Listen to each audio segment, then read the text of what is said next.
Hello there, my name is Joseph Franklin. There's a news currently making the rounds. The federal government of Nigeria is granting approval to construct Airstrip to Living Faith Church International, headed by Bishop David Oyedepo.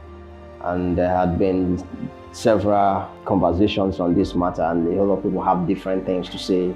And for me particularly, I'm glad that someone, or rather an organization, is doing this great feat, constructing an airstrip in Ogun State, and I am very grateful for that. I don't care who the person is, but that's progressive.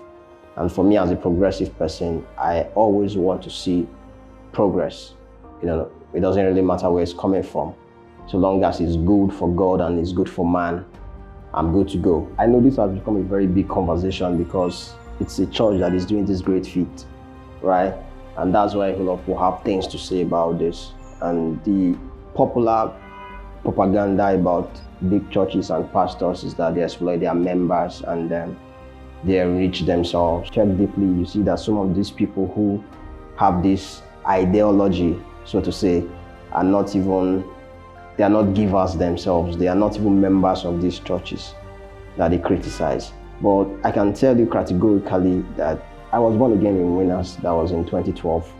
And I can tell you that in Winners, they don't coerce people to give, right? I was there for a long time. I was never forced to give. They don't coerce people to give. They don't exploit their members. I don't know churches where they do that, but I can tell you that they don't do that in Winners, right? That being said, there is something I want to categorically make clear. It took me time to learn this as well, but I want you to know that pastors of big churches are not rich because they are pastors. Or let me rather put it this way, pastors who are rich are not rich primarily because they are pastors. They are rich because they are diligent in their business. I put it to you, if they were not pastoring, they would still be wealthy. So their productivity came from their diligence to their work, not because of the profession they are involved with. I tell you this, do you know that only 20% of churches in the world are up to 200 and above? So that's to say, if you're a pastor that has 200 and above members in your church, that means you are among the 20% of pastors in the world. So that tells you how, I don't want to use the word hard, but how it is not easy. You don't just wake up one morning and you become a pastor of a mega church. It doesn't happen overnight. That means there are more smaller churches than bigger churches. That means there are more, so to say, pastors who are not very wealthy than those who are very wealthy that you know. And to put it to you that they are not prosperous, they are not rich because they are necessarily pastors. Do you see that the richest person, for example, in Nigeria is not even a pastor? If a rich footballer does something very big, spends money on a private jet, nobody complains because he's a footballer. Do you know that somebody who is a pastor adds more value to life than someone who is a footballer? There are so many celebrities who are leading people to hell. I boldly say they are leading people to hell. When you watch them, you listen to their lyrics, what they are teaching you is what will make your life to go bad. And yet they have private jets. They are so rich, stinkingly rich. Nobody complains, right? So why do you think because somebody is serving God, he is not qualified to have life's best? I think that's the wrong theology.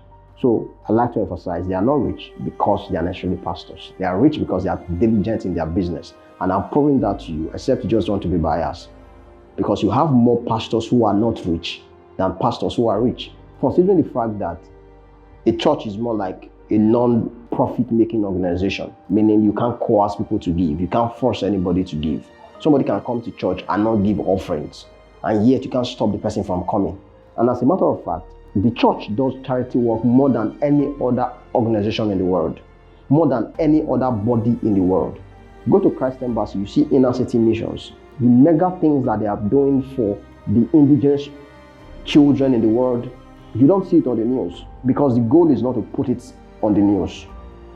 It's not to campaign about it. Do you know how much Winners give out on a yearly basis for bursary, for scholarship to students? Do you know what these churches are doing?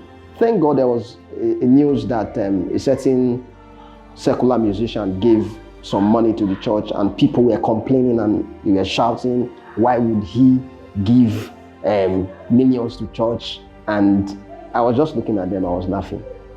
And thankfully, the young man came out and he told the world how the church took care of his family when they had nothing. The church did charity work for the family for a long time, established the mom in business, but you didn't see that on the news. The church didn't come to tell you that. They don't have to come and tell you because they don't owe you any explanation, right? So the point I'm trying to make is this: don't criticize what you don't understand, right?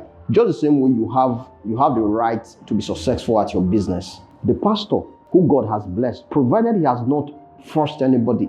Even, you see, those who are dedicated givers in those churches that you're attacking, they are not complaining, right? They are not complaining, and you are the one complaining. And you hear good news about someone, about an organization, you are not excited about it. You want to criticize, you want to attack. That's a very bad idea. It's a very bad orientation. I think we have to desist from that. Not that I think, you have to desist from that and understand that it is not bread and butter to pastor a church. And if you think I am joking, run an NGO for a year. Let's say run it for 5 years. Gather 10,000 people to meet once in a week. Choose any day of the week. Lead them for that period of 5 years.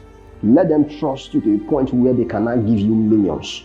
By the time you go through that process, I believe your head will become correct. Do you know, in all that God created on this earth, human being was given charge over everything that God created. That's to tell you the human being is a very smart creation of God. Human beings are not static in their dealings. They are dynamic. That means they change, they evolve. So if you brainwash somebody today, you cannot brainwash the person tomorrow. So the person cannot stay brainwashed when the person is not under any legal oath or is not legally binding to stay put there. Human beings are rational.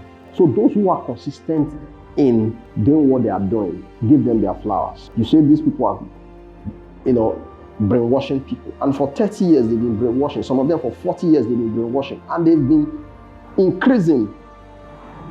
Something should tell you that, no, you are the one who is wrong, not them.